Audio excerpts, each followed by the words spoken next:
जय हिंद दोस्तों। आज की वीडियो में हम देखने वाले हैं chapter 5 leadership. Leadership is action not a position. तो in this video we are going to see chapter 5 of NCC common book, which is very helpful for B certificate and C certificate examination of NCC. In this video we are going to see motivation, discipline and duties of a good citizen, leadership traits, personality, character development, types of leadership, values, codes of ethics. तो वैसे ये lesson ज़्यादातर हमें learn करना पड़ता है, लेकिन आप समझने के लिए भी समझ जाइए, बहुत अच्छा लेसन है। इसमें बहुत सारे मार्क आप आसानी से इस्तेमाल कर सकते हैं, क्योंकि इसमें बस कुछ ही कैरेक्टर आपको अच्छे से याद कर लेने हैं ताकि आप इसे अच्छे से एग्ज़ाम में लिख सकें। तो चलिए शुरू करते हैं। Section 1, motivation. Motivation is a process by which one is inspired to act in a desired manner with the help of catalytic persuasion. Motivation एक प्रोसेस है जिससे हम किसी बंदे को मोटिवेट कर सकते हैं, यानी किसकी मदद से? हम अपनी भाषा से, यानी अपने थॉट, अपने ओपिनियन उसको देकर। जैसे परसुएशन लिखा है, इसका मतलब क्या होता है? Ability to influence other persons thought and opinion using convincing argument and fact. Motivation causes individual and group to achieve a goal or to take action under a given circumstances. Reliable and sustained performance can be obtained from individuals and a unit in a peace and a war. यानी कि इच्छा शक्ति बहुत प्रयोगी होती है, motivation बहुत powerful होता है, विल पावर। और मोटिवेशन किसी भी आदमी या किसी भी ग्रुप को एक गोल को पाने में बहुत मदद करता है और उसे किसी भी परिस्थिति में कार्रवाई करने के लिए प्रेरित करता है। शांति और युद्ध में व्यक्तियों को इकाई में और विश्वसनीय और निरंतर प्रदर्शन प्राप्त करने के लिए कहा जा सकता है। आगे देखेंगे। The leader himself set a personal example of optimum performance in doing everything. It is a better to check of one's own conduct and to act down by the sage. You who are the leader of men must set the example by Bhagavad Gita. यानी कि सब कुछ करते हुए भी अपने आचरण की जांच करना और ऋषियों द्वारा बताए गए नियमों के अनुसार कार्य करना बेहतर है। तुम जो मनुष्य के नेता हो, तुम्हें उदाहरण प्रस्तुत करना है। यानी कि हमारी जो टीम होती है वो हमेशा लीडर को देख के चलती है। लीडर जैसा बर्ताव करेगा वैसे ही उसकी टीम रहेगी। अगर लीडर एकदम मजबूत रहा तो उसकी टीम भी बहुत मजबूत रहती है। तो लीडर को हमेशा एक एग्जाम्पल सेट करके रखना है अपने बंदों के लिए। Next is section 2, discipline and duties of good citizen. Introduction देखेंगे। To obey the God's order as delivered by the conscience is a duty. यानी ईश्वर के आदेश का पालन करना जैसे विवेक द्वारा दिया गया उसे ही कर्तव्य कहते हैं, यानी कि एक ड्यूटी कहते हैं। To obey man's order as issued by the rightful authority is discipline. यानी मनुष्य के आदेश का पालन करना जैसे कि उचित प्राधिकारी द्वारा जारी किया गया हो उसे हम अनुशासन कहते हैं, यानी डिसिप्लिन कहेंगे। अच्छे से जानेंगे duties. Duty may be defined as a moral legal obligation and a binding force of what is right and behavior towards superior, colleague and subordinate.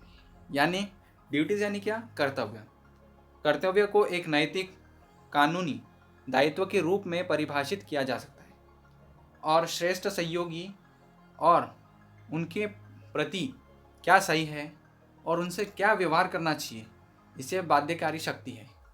यानी यही ड्यूटी सिखाती है कि हमारे जो सीनियर है उससे किस तरह हमें बिहेवियर करना चाहिए और किस तरह हमें रहना चाहिए, ये हमारी ड्यूटी है।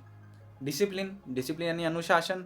Discipline welds together the other qualities of courage, endurance, alertness and comradeship. Discipline teaches self control and correct behaviour at all times.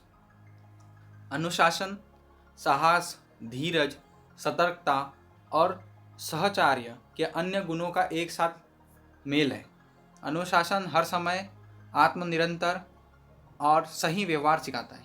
अगर आप डिसिप्लिन में हो तो आप एकदम सीधे खड़े रहोगे, आपको पता रहेगा किस समय क्या करना चाहिए और किस समय क्या करना उचित रहेगा।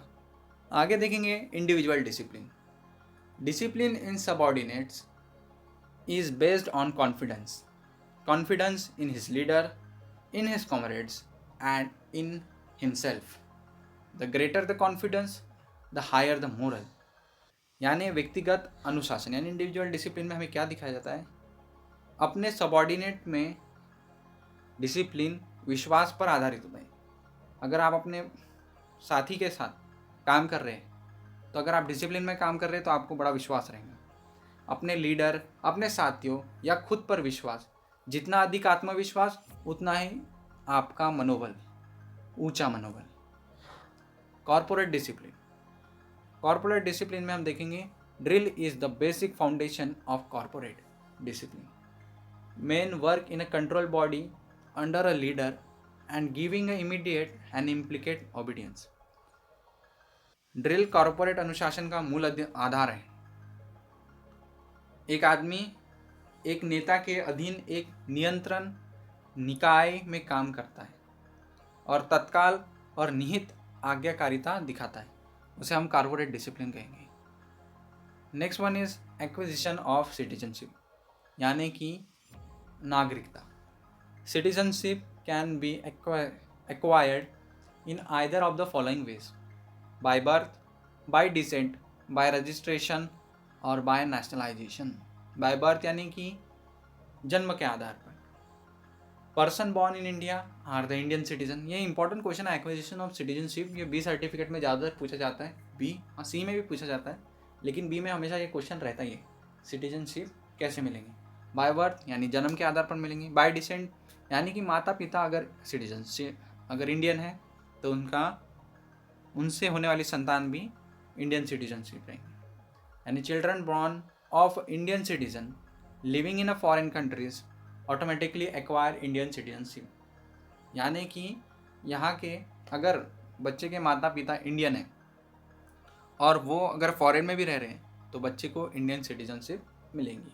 बाय रजिस्ट्रेशन यानी पंजीकरण के द्वारा, और by nationalisation a person who applies for citizenship by fulfilling a certain conditions like residence, appointment in service of the state. यानी कि नेशनलाइजेशन के द्वारा भी, यानी कि पर्यावरण के तरीके से अगर कोई अमेरिका का आदमी यहाँ आता है, वो अपने आप को रजिस्टर कराता है, यहाँ पर नेशनलाइज हो जाता है कि वहाँ पर कम से कम वो 5 साल से रह रहा है, काम कर रहा है और उसे यहाँ सब अच्छा लग रहा है, तो वो नेशनलाइज यानी यहाँ का सिटीजनशिप ले सकता है इंडिया का। नेक्स्ट है ड्यूटीज ऑफ गुड सिटीजन, एक अच्छे नागरिक का कर्तव्य। First is a primary duty is to be loyal and owe allegiance to the state. यानी कि पहला काम उसे निष्ठावान रहना होना जरूरी है और राज्य के प्रति निष्ठा रखना जरूरी है। नेक्स्ट इज पेट्रोटिज्म, देशभक्ति। Preservation of Indian independence of the country. A good citizen is a patriot, he lives and dies for the sake of his country. देशभक्त वो होता है जो देश की स्वतंत्रता का संरक्षण करे। एक अच्छा नागरिक देशभक्त होता है, वह अपने देश के लिए जीते हैं और मरते हैं। Next is service before self, यानी स्वयं से पहले सेवा। A good citizen is selfless, he keeps service before self. Service first is the motto of his life. यानी कि एक जो आदमी एक अच्छा नागरिक निस्वार्थ होता है, वह सेवा को स्वयं से पहले रखता है। सेवा पहले उनके जीवन का आदर्श वाक्य होता है। नेक्स्ट है सेंस ऑफ ड्यूटी, यानी कर्तव्य की भावना। A good citizen has sense of duty, he does his duty honestly, he obeys the rules and regulation of the country and pay taxes to the government. यानी कि एक अच्छा नागरिक में एक कर्तव्य बोध होता है, वह अपना कर्तव्य ईमानदारी के साथ निभाता है, वह देश के नियम और विनयों को पालन करता है और सरकार को कर भी भुगतान करता है, यानी टैक्स पे करता है। Cares and protection for the government properties. Next is section 3, leadership traits. First is alertness. Alertness यानी क्या? मुस्तैदी। Everyone is offered fleeting opportunity in their life, and if resized and exploited can bring happiness, promotion and victory. यानी हर किसी को उनके जीवन में क्षणभंगुर अवसर प्रदान किया जाता है। यदि जब्त और शोषण किया जाता है तो वह खुश, अगर वो उस मौके का अच्छा फ़ायदा उठाएगा तो एक अच्छी ज़िंदगी जी सकता है और एक अच्छी ज़िंदगी जीने के लिए खुशहाली से अपनी ज़िंदगी व्यतीत कर सकता है। Next is bearing. बियरिंग यानी असर पड़ना, यानी कि अपने संभालना अपने आप को। Implies creation of favourable impression, upright carriage and appearance, condition of clothing and equipment, alertness and energy in actions and movement। यानी कि एक फेवरेबल इम्प्रेशन का निर्माण करना, अपराइट अपने आप को बराबर रखना, दिखावट, कपड़ों को, उपकरणों को, स्थिति, अपने जो इक्विपमेंट है उनको बराबर रखना, कार्यों को, आंदोलन में सतर्कता और ऊर्जा के साथ तत्परता देना, है ना, बियरिंग। नेक्स्ट है करेज, साहस। A mental quality recognise fear of danger और criticism, enables a man to act responsibility, to accept responsibility and act correctly in a threatening situation with a calmness and firmness। करेज एक मानसिक गुण है जो खतरे या आलोचना से डर को पहचानता है। वह व्यक्ति जो जिम्मेदारी स्वीकार करने और शांत और दृढ़ता के साथ खतरे की स्थिति में सही ढंग से कार्य करने में सक्षम बनता है उसे हम करेज कहते हैं, यानी साहस कहते हैं। सबसे हम साहसी देखते हैं गुरुमुख सिंह, जो बड़े ही मुस्तैदी से लड़े थे, बड़े ही शान से लड़े थे और बड़े ही शान से उनका देहांत हुआ। वो अमर जवान हैं। हमें इन्हीं बंदों के जैसा एक साहसी बनना है। 21 साल का सिपाही गुरमुख सिंह जब इतने सारे सिपाहियों के सामने जाकर बड़े ताकत से लड़ता है, वही होता है साहस, वही होता है करेज। नेक्स्ट इज डिसिजिवनेस, यानी कि निश्चयता, the ability of making decision promptly and announce them in a group forceful manner, यानी कि तुरंत निर्णय लेने की क्षमता और उन्हें स्पष्ट और सख्त तरीके से घोषित करने की क्षमता, उसे हम निश्चयता कहते हैं, यानी डिसिजिवनेस। नेक्स्ट इज एंथुजियाज्म, यानी उत्साह, display a sincere interest and zeal in a performance of duties, work with a cheerful and optimistic attitude, determination to do work और job, यानी कर्तव्यों के प्रदर्शन में ईमानदारी से रुचि और उत्साह का प्रदर्शन, एक हंसमुख और आदर्शवादी दृष्टिकोण के साथ काम करना, अच्छा काम करने का दृढ़ संकल्प लेना, उसे ही हम उत्साह, एंथुजियाज्म कहते हैं। आपको ये जो सारे वर्ड दिख रहे हैं जैसे अलर्टनेस, बियरिंग, करेज, ये सब चीज़ें आपको उस पेपर में लिखनी पड़ती है। आपको 10 लाइन दी जाएंगी, उसमें 10 आप लिख देंगे बराबर, आपको 10 मार्क पक्के लिख के ले लो। अब आता है डिपेंडेबिलिटी। डिपेंडेबिलिटी मीन्स निर्भरता, proper performance of duty, Reliance in carrying out actively and willingly the orders of superior, यानी कर्तव्यों का उचित प्रदर्शन, वरिष्ठों के आदेशों के सक्रिय रूप से, बुद्धिमानी और सर्वेक्षण से पूरी करने में रिलायन, यानी कि डिपेंडेबिलिटी एक अच्छे से समझ सकते हैं हम कि अगर आपको कोई टास्क दिया जाता है, आप उसे आपके सुपीरियर द्वारा जो टास्क दिया गया है उसे बड़े ही अच्छी तरीके से पूरा करें, वही डिपेंडेबिलिटी होती है। एंड्योरेंस की बात करेंगे, यानी धैर्य।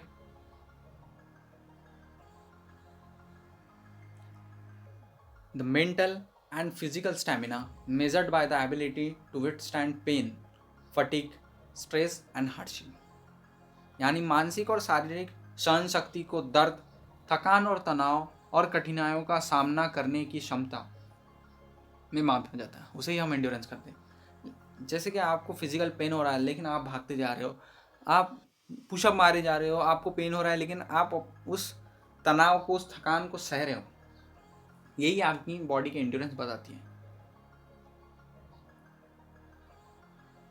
नेक्स्ट इज इनिशिएटिव, यानी पहल करना, to do what is to be done even in absence of orders avoiding passive acceptance of an unsatisfactory situation. यानी कि अगर कोई ऊपर से ऑर्डर नहीं आ रहे हैं तब भी वह करना, मतलब ऑर्डर नहीं आए तब भी आपको जो ऐसा लगता है, अगर समझिए आपको किसी ने ऑर्डर दिया तभी आप वो काम करोगे, वैसा नहीं कि आप अपनी इच्छा के साथ अपनी पहल करते हो कि मैं ये काम कर सकता हूँ, मैं करने वाला हूँ, चाहे बिना किसी के अनसेटिस्फैक्ट्री, यानी स्वीकार के बीच में नहीं आना है कि मुझे बोला नहीं है मैं क्यों करूँ, वैसा नहीं, हमें करना है, इनिशिएटिव लेना है हर चीज़ के लिए, देना है इंटीग्रिटी की यानी अखंडता, the uprightness of character, soundness of moral principles, quality of absolute truthfulness, honesty and personal integrity। यानी कि चरित्र की ईमानदारी, नैतिक सिद्धियों की मजबूती, पूर्व सत्य की गुणवत्ता, ईमानदारी और व्यक्तिगत सत्यनिष्ठता, इसे ही हम अखंडता में गिनते हैं, यानी इंटीग्रिटी को कहेंगे। Next is judgement, quality of logical weighing facts and possible solution on which the decision is taken. यानी कि आपको एक न्याय करना है, जजमेंट करना है, तो आप निष्पक्ष होने का गुण, यानी कि आप इधर से भी नहीं बोल रहे उधर से भी नहीं बोल रहे, एक तर्क दे रहे हो, एक आपकी बात में मतलब कुछ वजन है, ऐसा नहीं कि बस इसके तरफ से बोलना है या उसके तरफ से बोलना है, आपको जो सही लगता है, आप जो फैक्ट बता रहे हो, आपको एकदम सही निर्णय लेना है। देन है justice, quality of being impartial, consistent in exercising command, involves renders of award, meting out punishment in accordance with the merits of the case। यानी कि आपको अब न्याय करना है तो आप निष्पक्ष होने चाहिए, आदेश का प्रयोग करना है और पुरस्कार का प्रदान पर भी शामिल करना है। अगर किसी ने अच्छा किया है तो उसे पुरस्कार भी देना है और किसी ने बुरा किया है उसको पनिशमेंट भी देना है, यानी मामले के गुणों में दोष के अनुसार सजा देना चाहिए। नेक्स्ट हम देखते हैं knowledge, a leader must know more than the man he commands until he does he has no business to be called leader. एक जो लीडर होता है ना, उसे बहुत सारे आदमियों को कमांड करना पड़ता है। अ leader must know more then his man, यानी कि एक जो लीडर होता है उसे अपने बंदों से ज़्यादा नॉलेज होना चाहिए, ज़्यादा पता रहना चाहिए कि क्या करना चाहिए क्या नहीं करना चाहिए। अगर उसको ये सब नहीं पता है तो तब तक उसने अपने आप को लीडर नहीं घोषित करना चाहिए। Next is loyalty, quality of faithfulness to country, your senior subordinates and colleagues, उसे हम लॉयल्टी कहेंगे। यानी कि लॉयल यानी कि आप बड़ा ईमानदार है भाई, बड़ा लॉयल है। The quality of faithfulness to the country, your seniors and subordinates and colleagues. Next हम देखेंगे सेंस ऑफ ह्यूमर, यानी हंसड़ोपन भावना, the ability to appreciate the many amusing और lighter moments in the group, specially those which pretend to be leader himself. यानी रोजमर्रा के जीवन में कई मनोरंजन और हास्य फुल्के पलों की सराहना करने में की क्षमता होनी चाहिए, विशेषकर जब वे जो खुद नेता से संबंधित है। हमें लीडर को हमेशा एकदम माहौल के लाइट रखना पड़ता है। अगर आप जंग पे जा रहे हो, लीडर देखना, अगर माहौल बहुत टाइट हो रहा है, यानी कि सब लोग डरे हुए, तो एक चुटकुला मार देता है तो सब लोग, थोड़ा माहौल ठंडा हो जाता है और एक मजबूती आती है हर बंदे में कि हम कर सकते हैं। अब है टैक्ट, यानी चतुर्थ, ability to deal with others without creating offence, involves understanding of human nature and consideration for the feeling of other. यानी कि दूसरों की कीमत पर स्वयं के आराम, यानी कि अपराध किए बिना दूसरों के साथ व्यवहार करने की क्षमता में मानव स्वभाव की समझ और दूसरों की भावनाओं का ध्यान में रखना शामिल है। यानी कि आपको किसी की भावना को ठेस भी नहीं करना है और उससे अपना काम भी करा लेना है। The ability to deal with others without creating an offence involves understanding of human nature. यानी कि आपको आदमी को समझने की ये होनी चाहिए कि भाई ये आदमी को समझता है बराबर, एकदम चतुरता से अपने टैक्ट से ये निकालता है, आंसर निकालता है। नेक्स्ट इज अनसेल्फिशनेस, यानी निस्वार्थ, refrain from providing for own comfort and personal advancement at the expense of others. यानी कि आपको निस्वार्थ रहना है। एक लीडर हमेशा निस्वार्थ रहना चाहिए। आप लीडर हो तो आप अपना पहले नहीं देखोगे, अपने बंदों के आगे पीछे जो है उनका पहले कंफर्ट देखोगे, फिर अपना कंफर्ट देखेंगे। अगर आप अपना ही कंफर्ट देखे जा रहे हो तो क्या का लीडर भाई? जनता को पहले देखना है ना।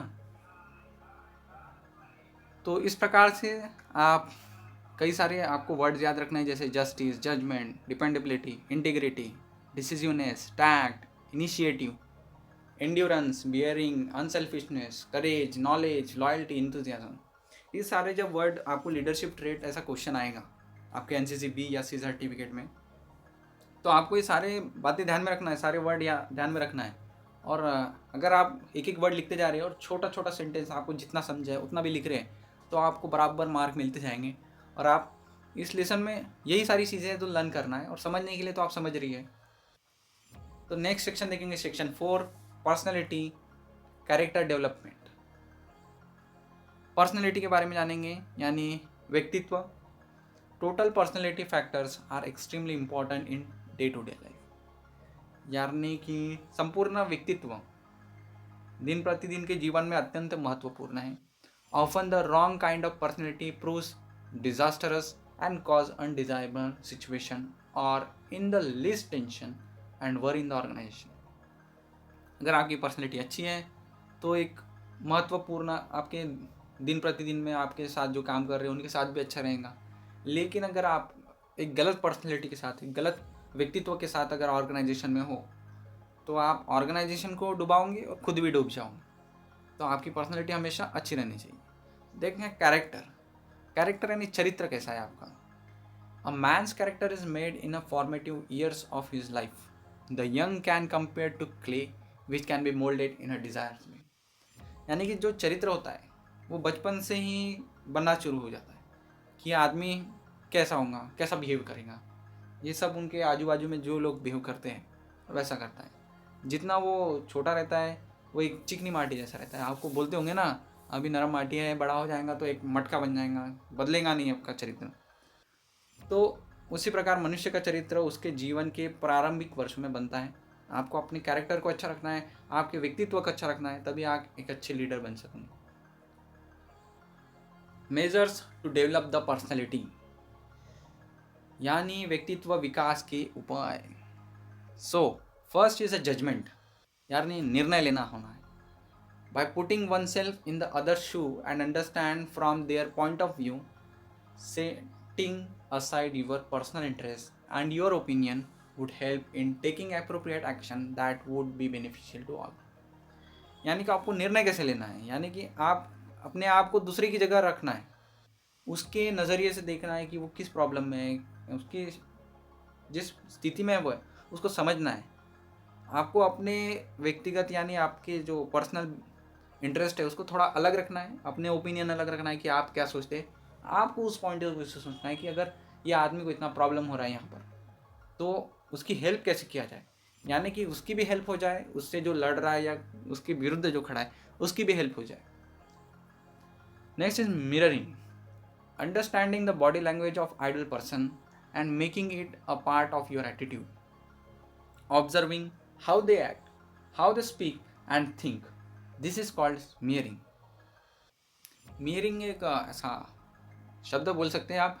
अगर आप किसी, जैसे आप किसी एक्टर को देखते हैं, शाहरुख खान को, नवाजुद्दीन सिद्दीकी को देखते हैं, या अब्दुल कलाम को देखते हैं, या किसी महान आदमी को देखते हैं, आप बोस बनना चाहते हैं, सुभाष चंद्र बोस जैसे, तो आप उस आदमी एक आइडल पर्सन है, वो किस तरह से बात करता था, किस तरह से हाथ हिलाता था, तो आप उस चीज़ को अपने आप में उतारोगे, उससे ही मिररिंग कहा जाता है। नेक्स्ट है बी चीयरफुल एंड नाइस, यानी हंसमुख रहिए, अच्छे बने रहिए। Be sincere, make sincere effort to raise other spirits. Little things like this go a long way in breaking the ice and setting the relationship to a good start.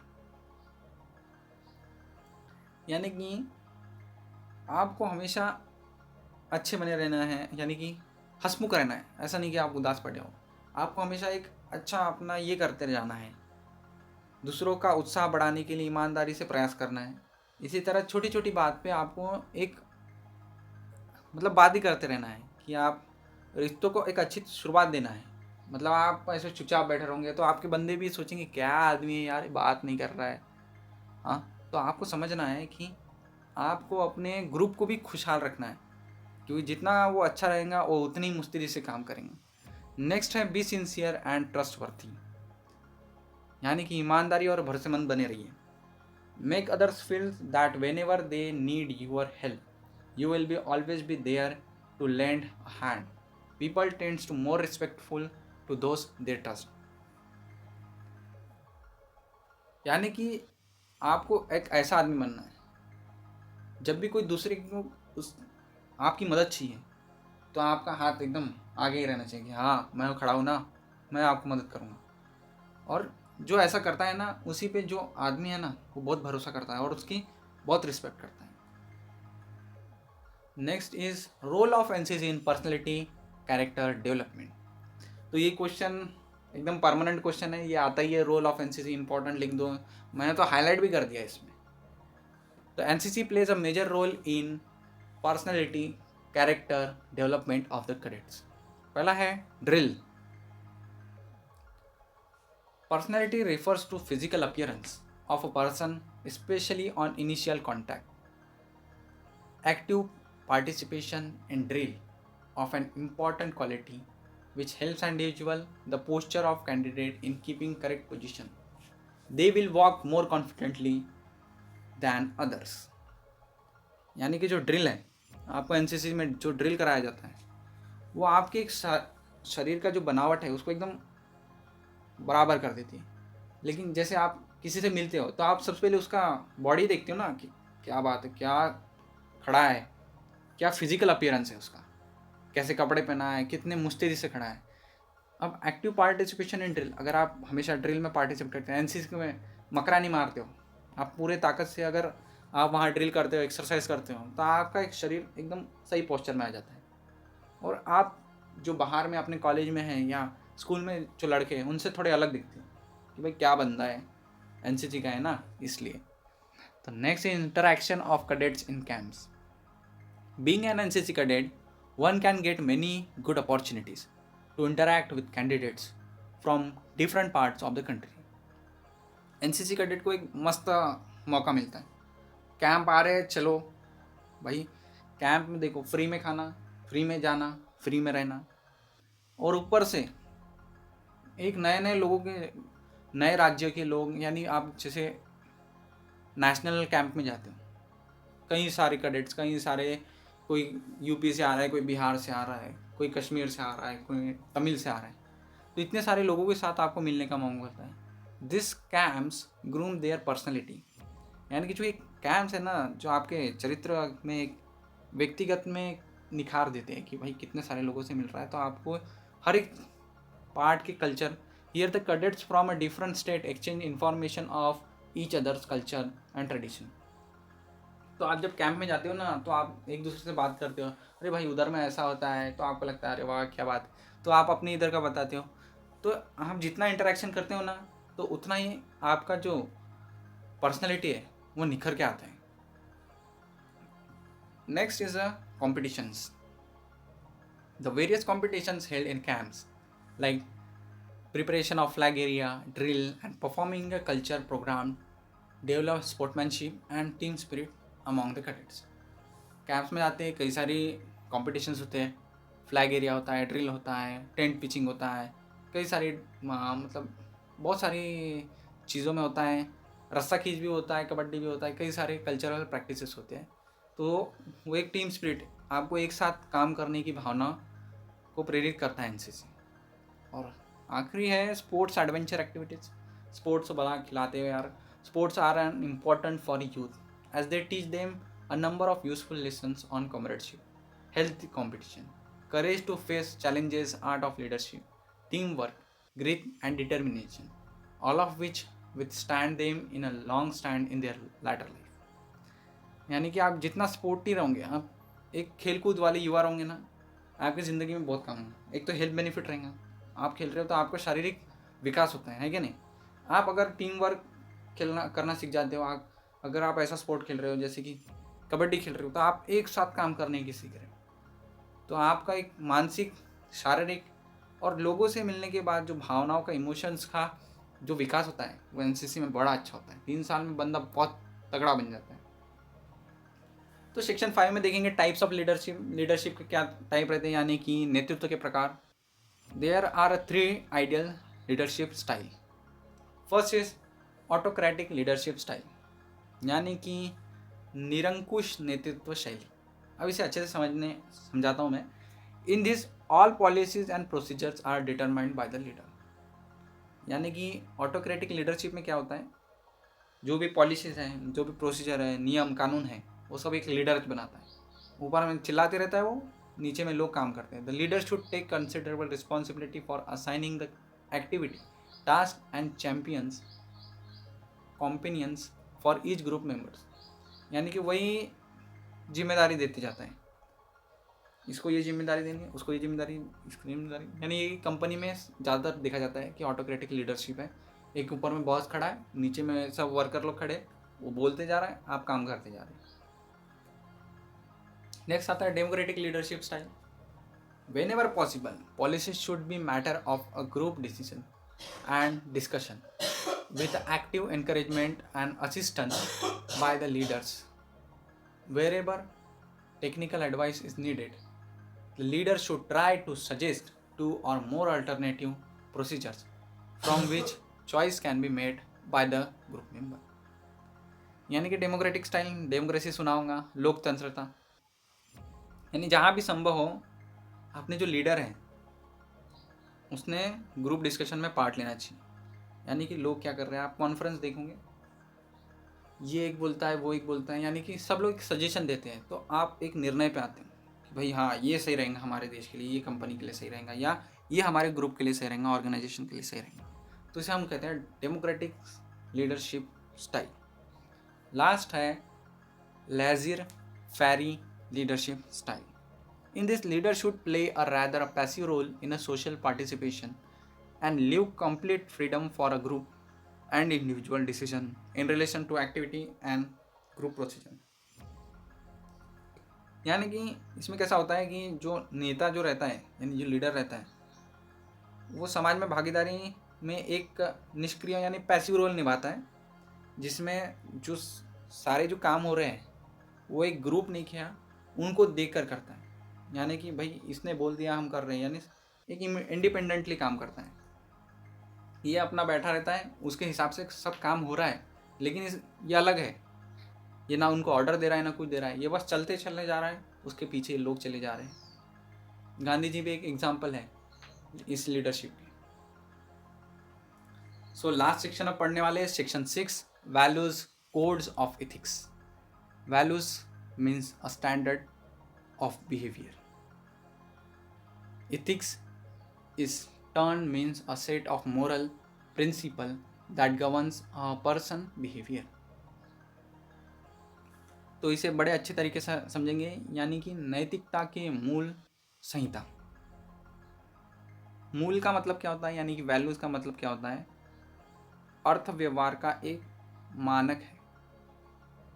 नैतिकता हम बोलेंगे नैतिक सिद्धांतों का एक समूह है जो किसी व्यक्ति के व्यवहार को नियंत्रण करता है, यानी कि वो किस प्रकार से बिहेव कर रहा है, उसके इथिक्स क्या है, तो उसे हम इथिक्स कहेंगे। A leader may be intelligent, knowledgeable and hard working, but unless he is driven by a set of values which are morally acceptable, he can not be a good leader. यानी कि अगर कोई leader है, वो intelligent है, उसके पास बहुत सारा नॉलेज है, बहुत मेहनत भी करता है, लेकिन अगर वो एक जैसे लोगों से बिहेव करना नहीं जानता है, लोगों से कैसे बात करते हैं, कैसे उनको समझते हैं, वो नहीं जानता है, तो कभी भी वो एक अच्छा लीडर बन ही नहीं सकता।